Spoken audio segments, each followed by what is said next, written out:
The movie opens with a professor tutoring his students about the brain. He says that it is the king of all human body parts, and one of his students, Sunita, listens intently. She later goes and takes out the files of one of the patients, Sanjay Singhania, the protagonist of the story. She looks at his illness, anterograde amnesia, and decides to take this case as her project. She goes to her professor, but he refuses, saying that she cannot take this case because it is a police case. She retaliates, but eventually gives up on the condition that he will tell her about the case. The professor agrees. He shows them Sanjay's picture and says that he was hit on head by a metal rod, due to which he lost his memory. Now, Sanjay suffers from short-term memory loss. After every 15 minutes he forgets everything, and only remembers fragments of the incident which changed his life. Sunita questions about how Sanjay performs his daily tasks, if he cannot even remember. Professor replies that Sanjay remembers everything by writing it down. She then questions about what happened to him, but the professor replies that this information is unknown. Sunita sighs and wonders what Sanjay is doing at this moment. The scene shifts to a man being thrown through a door. Sanjay enters after him through the broken door and starts beating him. He beats him badly and ends up taking his life. After this murderous act, Sanjay takes out his Polaroid camera, clicks a picture and writes something on it.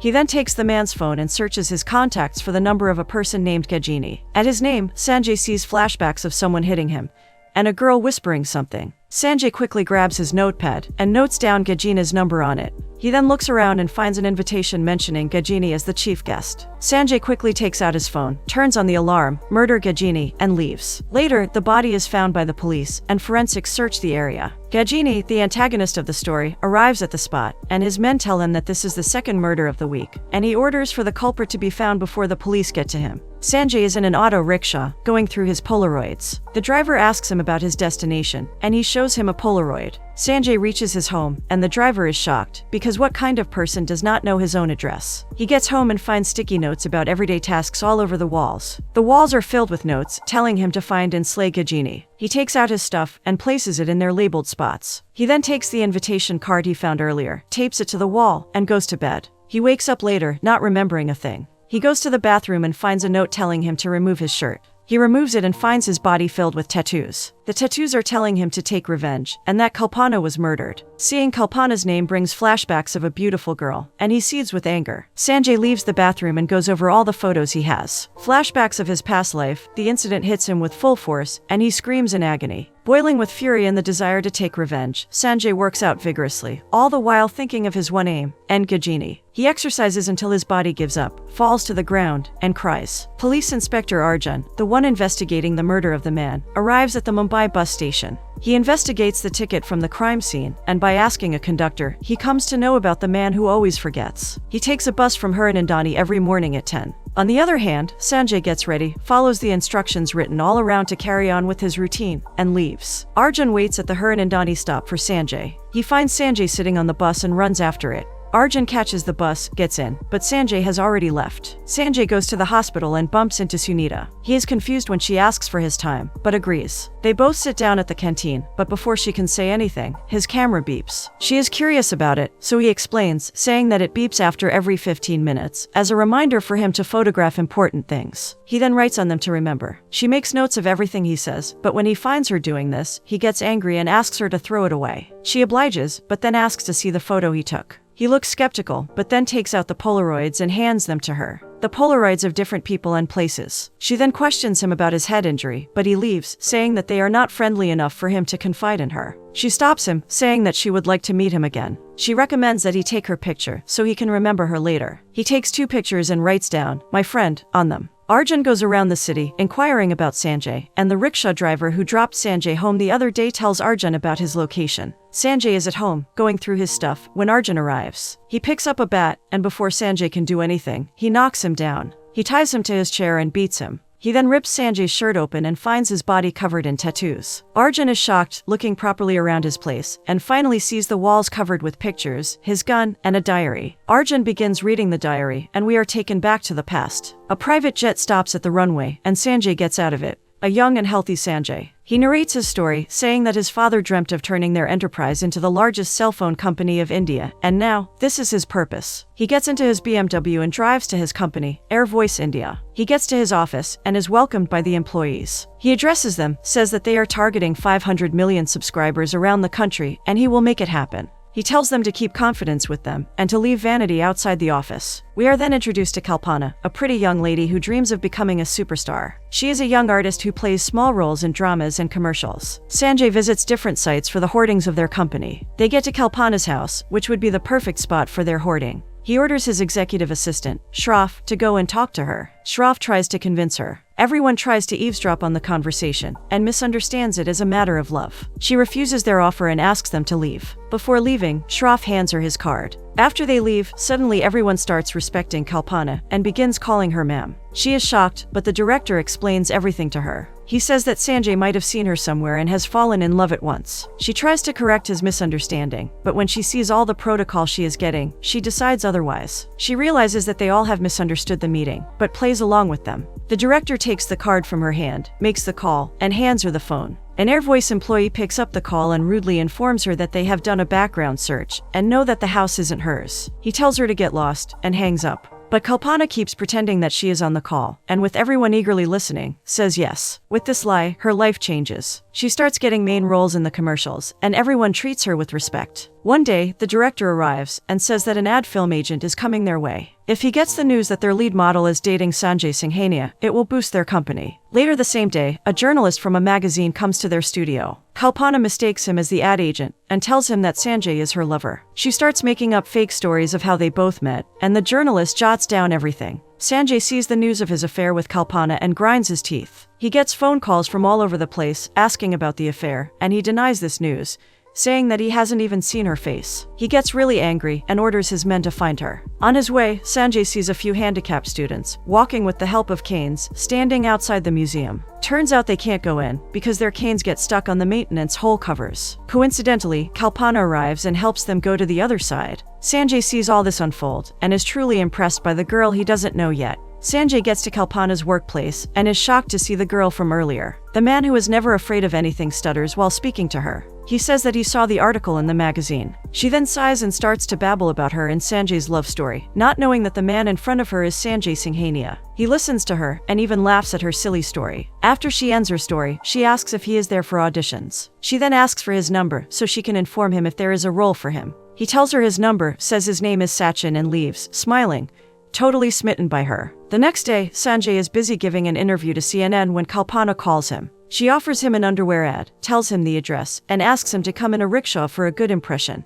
Like any man in love, Sanjay gets in an auto rickshaw and goes to his destination. Traveling for the first time as a commoner, he is stunned by how people travel. He gets to his destination and meets her. She tells him about how successful he'll become if he succeeds in getting this ad. They walk side by side when she sees a blind man and rushes to help him. She takes him to the bus stop, Sanjay trailing behind her. Seeing her once again helping others captures his heart, and he falls in love. They start spending more time together. Her carefree, helpful nature enchants him, and she is still unaware of his real identity. He spends his free time with her, roaming around the city, doing all the fun things middle-class people do, and when he goes to the office, he is met with curious looks from his employees. One day, Kalpana's boss summons her to his office, informing about the New Year's Eve party their company is throwing, and the chief guest is none other than Sanjay Singhania. He asks her to convince Sanjay to come to the party, and she starts to panic. To cover the situation, she says that she and Sanjay had a fight, and she can't ask him to come. But he begs her, because none of them has ever seen him. The fact that people haven't seen Sanjay in real life clicks something in her brain, and she agrees to bring him along.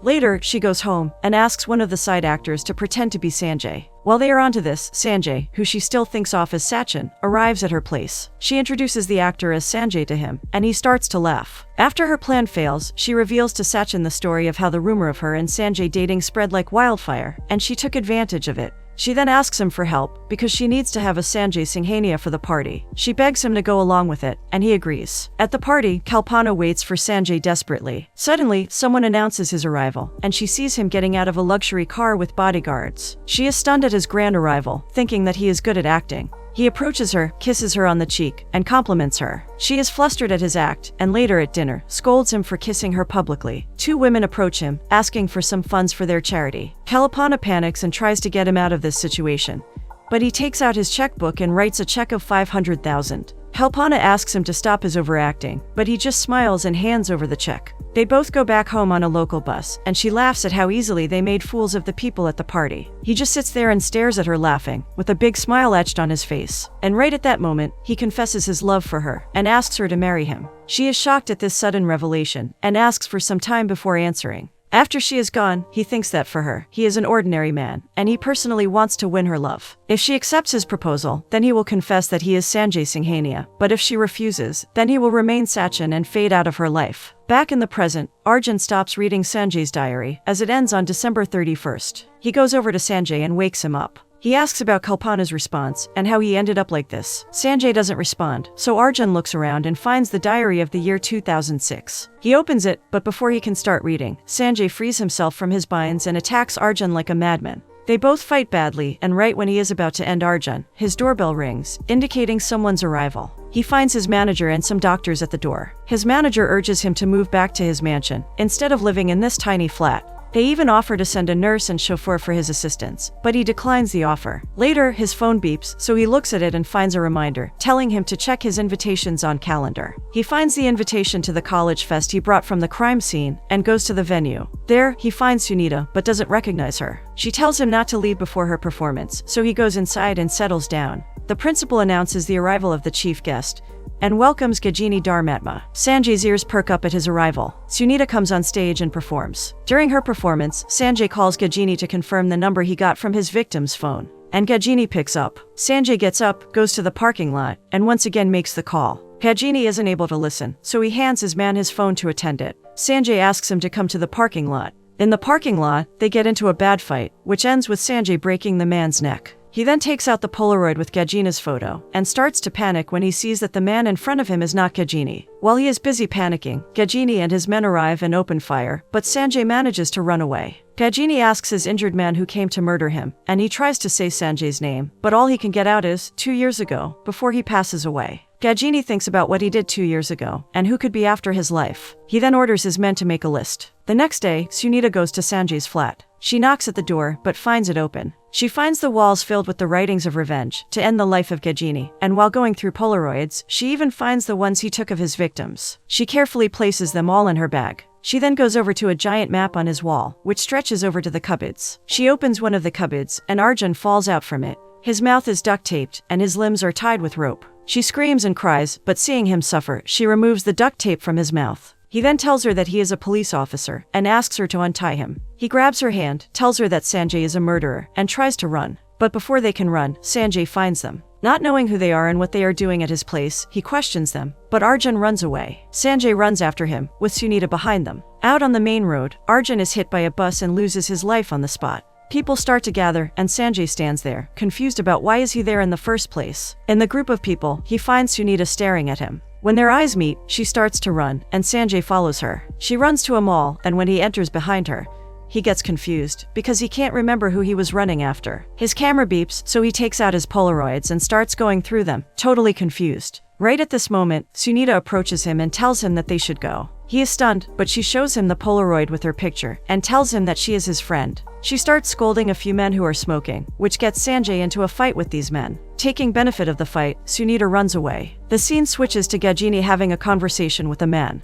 He asks the man why he is trying to murder him. He replies that he is not. But Ghajini doesn't care. He takes out his gun and ends his life. He starts visiting his enemies one by one. After a few days, his men inform him that all of his enemies are now gone. But he isn't so sure. Right at this moment, Sunita arrives. She introduces herself, and then tells him about one of her patients. She was about to go to the police, but if her college gets to know, she will be in a huge mess, so instead she came to warn him. She hands him Sanjay's photo. After she leaves, he tells his man that in 12 hours, Sanjay will be no more. Later that night, Ghajini and his men stand outside of Sanjay's building, not knowing that Sanjay has entered Ghajini's home. Sunita is at her hostel when she remembers that Sanjay has her photo, and she will be in trouble if the police find it. Her friend advises her to ask Ghajini to bring back her photo, as he is already after Sanjay. She calls his number, but Sanjay picks it up. She introduces herself as the girl who told him about Sanjay, and then requests he bring back her photo from Sanjay's place. At the mention of his own name, Sanjay asks her for her address, and she foolishly gives it to him. A few hours later, Sunita wakes up to a strange noise. She goes to shut her window, but gets scared by seeing Sanjay on the other side. He extends his hand and strangles her. She manages to free herself from his grasp and pushes him back. She rushes out of her room, and he enters the building. While he is in the elevator, she turns off the power and screams for help. Sanjay screams like a maniac when freed from the elevator and is taken away by the police. After the chaos ends, Sunita chugs down a whole bottle of water, and from her bag, she takes out the diaries she took from Sanjay's house. She begins to leaf through, and we are once again taken to the past. The day after he proposed to Kalpana, they meet, and she tells him that she was up the whole night thinking about him. And by the time the clock struck 5, she made up her mind to marry him. After she confesses her love, he tries to tell her about his identity, but she cuts him off and starts talking about herself. Her father used to have 3 ambassador cars, but her uncle cheated on them and took their cars. Since then, she has sworn to not get married until she buys 3 ambassador cars of her own. She then promises to stay the same as she is now, even after she is rich. Sanjay goes to his office, and Shroff tells him about the day's schedule. He then asks about Kalpana's reaction after knowing Sanjay's real identity, but Sanjay admits that he likes keeping up this facade. He hands Shroff the keys to an apartment he bought for her, and orders him to give this to her in any way possible. Kalpana sells her jewelry. From the money she got, she buys her first ambassador car. She distributes sweets among some street kids when Sanjay also arrives there and congratulates her. She hands him the keys, and they go for a drive. Later, Sanjay is in his office when Shroff informs him that he will need to go to London immediately. At this moment, he gets a call from Kalpana, who tells him about the flat she won in the Air Voice Lucky contest. He congratulates her, but she orders him to come over in 5 minutes. He arrives at her flat, the same flat Sanjay occupies in the present time. She welcomes him by placing a slab in front of him, a slab of soft cement, to capture his first step into the house. He tells her that he needs to go out of town for 10 days. When she questions it, he lies that he needs to go to his village, because his mother is sick. She has an odd feeling about him leaving. At 1 o'clock that night, Sanjay gets a call from Kalpana asking him to come over to her old place. When he arrives, curious, she takes out some money, saying that it's for his mother's treatment. She sold her dream car to get the money for him, thinking that he would have had to sell his land, his inheritance, otherwise. With sadness in his eyes, he turns around and leaves. And at this moment, he fell in love with her even more. He goes back to his office in an auto rickshaw, gets in his car, and leaves for the airport. The whole journey, all he could think about is how Kalpana sacrificed something so dear to her, just for him. Back in the present, Sunita stops reading, as there is nothing else written in his diary. She turns the pages, but the remaining pages are empty. The next day, she starts her investigation, hoping to figure out the end of their story. She goes to Kalpana's old director and asks him questions. At the police station, the police officer informs his senior about the tattoos found on Sanjay's body, but they are still unable to identify who the man in custody is. They decide to call the numbers tattooed on his body and end up calling Ghajini. He arrives there and recognizes Sanjay. He tells the officers about his identity and that he suffers from short-term memory loss. Ghajini says that he is Sanjay's friend, but before he can say anything else, the officer is informed about the arrival of Sanjay's manager and secretary. The officer allows them to take Sanjay with them, but on notice that he will need to be careful from now on. Later, when Sanjay is dropped at his home, Ghajini arrives with his men. However, because he lied to the police and told them he was Sanjay's friend, he doesn't want to be implicated in a possible murder. So, they decide to end his memory instead, by erasing what he wrote. They destroy his home, his Polaroids, his notes, even cover his tattoos. Sunita goes to a library and starts going through the old newspapers to find anything about Kalpana. She finds a clipping with Kalpana's picture and an article about an orphanage. She visits the orphanage and finds the girl whose picture was alongside Kalpana's. At the mention of Kalpana, the girl begins to cry. In the past, Kalpana takes the train to Goa while Sanjay is away. That is where she found the girl, crying under the seats. The girl tells her that she came to Mumbai for work, but was sold off to a man who was forcing her and other girls like her to go to Goa. But she ran away and hid under the seat. The train stops at a station. Some men get off it and start looking for her. Kalpana hides with the girl in the washroom, but they are found by the men. They tell her to give them the girl, but instead she gives them her gold chain, so they leave them alone. After the train starts to move again, they both get out from the washroom, thinking that they are safe, but find the men waiting for them. The girl is captured by the men, and when Kalpana tries to help, they push her away. Instinctively, she opens the shutter and finds army officers inside. The officials interfere and beat the men. With the help of the officers, she ends up saving the other girls as well. On her way back, she calls Sanjay and tells him that she saved 25 girls and is taking them back to Mumbai. Ready to confess upon his return, he says that he has a lot to tell her, and she will be amazed after hearing it. The next day, Kalpana becomes the talk of the nation for saving these girls. News channels approach her, and she tells the story of how these little girls were being. The news telecaster explains how this racket of girls is going nationwide, and influential people might be involved in it. With the help of the rescued girls, police are up to a nationwide crackdown, and many culprits are being captured. One night, Kalpana gets a call from a police constable. She tells Kalpana that out of the 25 girls she rescued, 2 are missing, and that she'll have to come to the hospital immediately. She goes to the hospital, counts the girls, and asks the officer on duty about the whereabouts of the other 2 girls. At this exact moment, Ghajini enters the hospital room, along with his men. He brags that he murdered the other 2 girls for accusing him. Kalpana's eyes well up, and she shouts that because of beasts like him, girls are scared to leave their houses. She gets home, locks the door, and sits on the couch. Her phone rings and the lady constable from earlier tells her that Ghajini is planning to attack her. She warns her not to go home, because they are hiding inside. Kalpana's eyes widen with fear. She looks around and sees the shadow of a few men. Right when the men try to make a move, the light goes out. Taking the advantage of the power failure, Kalpana hides somewhere. When the lights come back, they find her spot empty and begin searching for her. Sanjay arrives at her flat with a bouquet to surprise her, not knowing the danger she is in. He rings the bell, but nobody responds. Kalpana listens to the bell, takes out her phone and calls Sanjay. But unfortunately, he left his phone in his car. After several missed calls, Kalpana hangs up and Sanjay leaves. He goes back to his car and drives away. The men look around, thinking that Kalpana ran away from the back door. While driving, Sanjay picks up his phone and sees Kalpana's missed calls. He calls her back, not knowing that his call will mean the end of her. Her phone rings, and the men stop in their tracks. She picks it up and explains what is happening to Sanjay. While she is still on the call, the men come back and find her. Sanjay rushes back to her flat, but when he gets there, it is already too late. He sees Kalpana approaching him on her wobbly legs, urging him to flee. He hugs her and finds a dagger in her back. Right at this moment, Ghajini arrives and hits him on his head with a metal rod. They both fall, and Sanjay is dragged away from his love. Sanjay passes out, and the last thing he sees is Ghajini ending Kalpana's life, and the soul leaving her shiny eyes. In the present time, Sanjay wakes up in the hospital, his body covered in bandages. Sunita goes over to him, shows him the Polaroid he took of her, and explains to him what his life story is. She hands him his diaries, he reads them, and Sunita explains what happened to Kalpana. He screams with agony and begins to cry. He gets up from the hospital bed, but she asks him to calm down. She says that she will take him to Ghajini. She will help bring his memories back. So, Sunita makes the call and hands him the phone. When Ghajini picks up, Sanjay tells him that he can never forget what happened to Kalpana. Ghajini replies that leaving Sanjay alive was a mistake, but now, he will finish him. But Sanjay warns him that he is coming to end his life. Sunita and Sanjay reach Ghajini's place, but find them leaving. Sanjay orders her to follow them. The cars stop in an old part of the city. Sunita shows him who Ghajini is, and he seethes with anger. Sanjay gets off the scooter and goes in after them. Sunita tries to stop him, worried that it might not be safe, but he doesn't listen. Ghajini's men stop him from entering, but he beats them, breaking their arms and legs. As he moves forward, Ghajini's men keep attacking him. But he beats every man that comes his way, clearing every obstacle. Sunita follows behind Sanjay and sees everything unfold. Finally, after facing Ghajini's men, Sanjay comes face to face with Ghajini. They start fighting one another, involving themselves in one-on-one combat. Sanjay beats Ghajini and strangles him. But Ghajini's men arrive, distracting Sanjay. He fights with the men as Ghajini tries to run away, but Sanjay, fueled with revenge, runs after him. On the streets, they keep running, but again, Ghajini's gangsters prove to be a hindrance. Sanjay fights with them, and after all the men are on the ground unconscious, he looks around, confused about what's going on.